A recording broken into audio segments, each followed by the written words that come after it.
Continuando aqui sobre os nossos elementos do texto dissertativo argumentativo, nós vamos iniciar agora os elementos dos parágrafos, tá certo, galera? Bom, introdução. O que é que deve conter na nossa introdução? A introdução é aquele parágrafo inicial que tem que chamar a atenção do corretor, tá bom? Gente, olha, introdução começando com atualmente, nos dias de hoje, desde os primórdios. Não faz isso, tá bom? Isso já ficou no passado. Está muito arcaico. Como é que eu começo, professora, a minha redação? Pode começar já com uma frase afirmativa em relação ao tema. Ou, como eu disse, trazendo uma outra área de conhecimento que tem a ver com a temática. Uma alusão histórica, uma citação, uma lei, tá bom? Ou seja, algo que tenha a ver. Mas, se você tiver muita dificuldade, tá bom? Não precisa colocar atualmente, desde os primórdios. Por exemplo, atualmente a violência no Brasil aumentou. Não precisa colocar atualmente. É interessante que você já vá direto ao ponto, tá bom? No que se refere à violência, vê-se que na atualidade houve um aumento, tá bom? Bem mais arrumado do que esse atualmente, desde os primórdios, nos dias de hoje, tá bom? Ao se discorrer sobre, que eu acho que também já está bem ultrapassado, mas isso aí varia de corretor, mas o atualmente, desde os primórdios, cancela, tá bom? Então, a sua introdução é aquele parágrafo que deve, desde já, preparar o corretor para aquilo que você vai defender, aquilo que você vai falar. Então, o que é que ela deve conter? O primeiro parágrafo do texto dissertativo argumentativo deve conter duas partes: a apresentação do tema e a explicitação da tese. Professor, automaticamente eu tenho que mencionar o tema da redação na introdução? Sim, tá certo?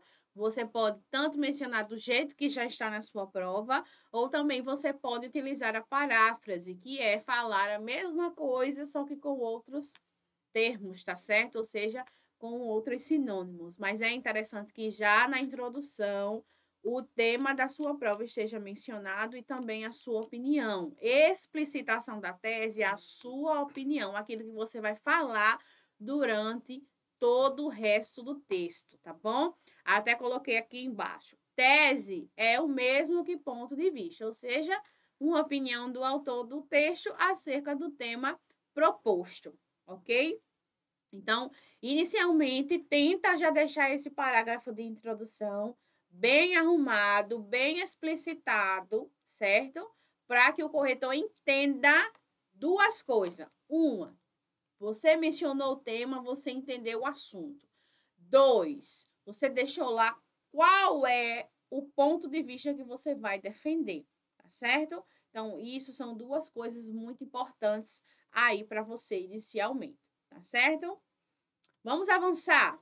Os desenvolvimentos, que são os parágrafos aí maiores, eu vou reforçar isso cotidianamente diante desse curso aqui online de vocês, tá certo? Desenvolvimento precisa ser maior do que os outros parágrafos. Então, ó, a gente chama os desenvolvimentos de corpo do texto, justamente porque eles são maiores, tá certo?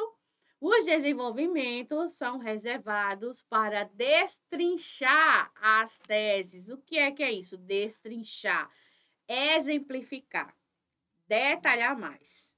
Neles, há mais detalhes sobre as teses mencionadas e comprovação a respeito do assunto. Como eu disse, não basta só falar e não comprovar nada, certo? Você precisa comprovar os seus argumentos, porque tudo que você fala tem que ter uma comprovação. É como uma fofoca. Se você não comprova, ninguém acredita. Então, para a sua opinião ter consistência, você precisa comprovar a sua opinião. Ah, professora, não sei como comprovar, não sei dados, não sei alusão histórica, não sei citação de livro, não sei a opinião de especialista. Então, infelizmente, você corre o risco de ficar com seu texto no senso comum. Leia um pouco mais, certo? Principalmente sobre repertórios que podem embasar os seus eixos temáticos, tá? Porque aí a sua redação ela vai envolver um eixo, seja um eixo saúde, um eixo tecnologia, um eixo educação, um eixo social, o eixo cidadania, tá certo? Como nós estamos falando de um concurso voltado à área da saúde, eu acredito que a banca vai focar nessa área, tá certo? Então, continuando. Um argumento é composto de duas partes, a fundamentação e a análise do fundamento. Na fundamentação, o autor deve buscar provas de que seu ponto de vista está correto. São considerados fundamentos citações de autoridade, referências históricas, conceitos teóricos consagrados, notícias publicadas em jornais de qualidade, etc. Na análise do fundamento, o redator deve explicitamente demonstrar qual é a relação entre a prova levantada e a tese proposta. Ou seja, fazer aquela ponte, não é? Afirmou novamente a sua tese no desenvolvimento, comprovou com outra área de conhecimento, o que é que você vai fazer na terceira coisa? Dar mais detalhes, não é? Ou seja, encadeando, tá? As ideias. Detalhamento é a palavra-chave para uma boa redação. Uma boa redação precisa ser bem detalhada. Outra coisa, ninguém aprende redação só com dicas, tá certo? Ninguém aprende redação só assistindo vídeo, ninguém aprende redação só salvando posts em Instagram, tá? Uma boa pessoa que faz assim, uma boa redação, não é? Uma boa redação bem elaborada, bem consistente, com menos tempo, que geralmente é o seu maior inimigo, tá?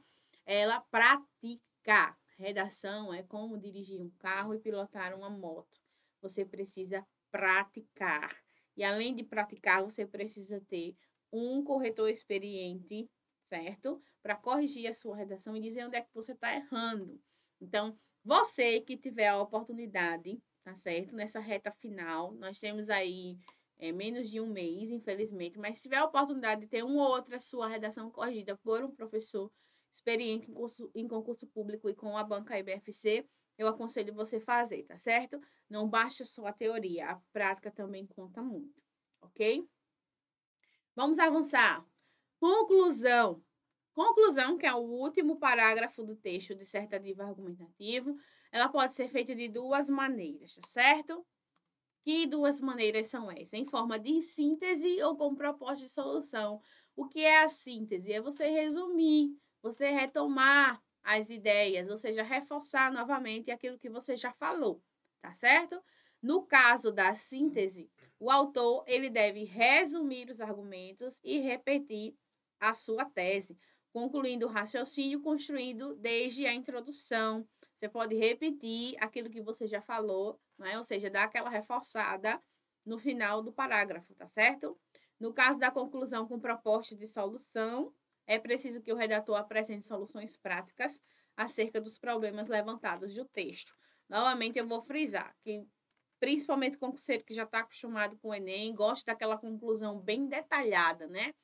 O que é que vai fazer, como vai fazer, para que vai fazer. No concurso público, contanto que a sua conclusão esteja com soluções práticas, se você escolhe esse tipo de conclusão, é válido. Mas também aquele concurseiro que prefere só retomar os argumentos, né? Dar aquela reforçada, como um resuminho do que você já falou, certo? Também é válido. Não vai estar errado, tá certo? Lembrando que os desenvolvimentos precisam ser maiores. Em resumo, pessoal, a introdução é um parágrafo pequeno, os desenvolvimentos são parágrafos grandes e a conclusão é um parágrafo médio, tá bom? Geralmente a gente faz nessa ordem, pequeno, grande, pequeno, médio e grande, mas a redação não é assim, tá certo?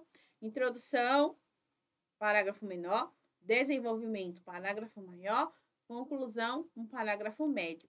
Tem gente que gosta de deixar a mesma quantidade de linhas na introdução e na conclusão. Também pode, contanto que os desenvolvimentos estejam aí maiores, tá certo? Não esquece.